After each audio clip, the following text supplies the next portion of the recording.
The science teachers, I'm a teacher by profession. Ningia siasa niweze kuangalia yale ya kukule. It's only the woman brain which can multitask, but not man's brain.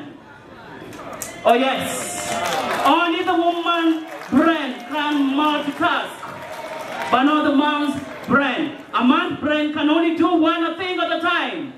John Duke was doing everything. A super person, a superman, a brilliant man, a brain has slept here. Let's embrace education. Let's embrace education.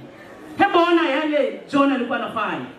Engineer, research huku, village elder, mtu wa nyumba 10, mentor, sports. That's a woman brain. That's a brain of a woman which can multitask what John was doing. No man can do what John was doing. Kindly let's embrace education. Kanisa Maita family, congratulations. Wajua kama mazungumzo kizungu hapa najisikia ndani yenu, wajua mimi ni mzungu kutoka kule Kauma.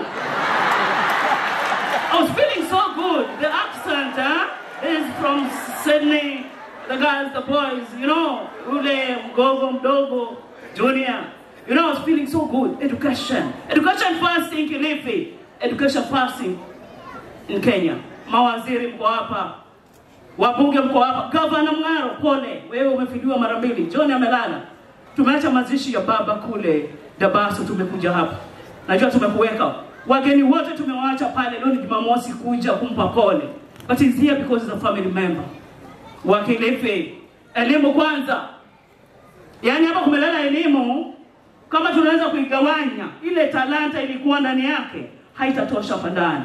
Roho ya kaka John Engineer, Tao ya Maita, ilale mahali pema peponi.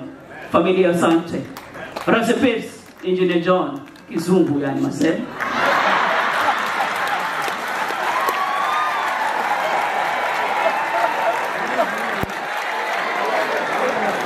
Kama hukusoma vizuri, mbele ya Mama G utaponda.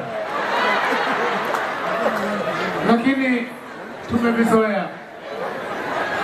Basi kabla sijaita senators, wacha nichukue nafasi hii ya kibinafsi kutoa rambirambi kwa familia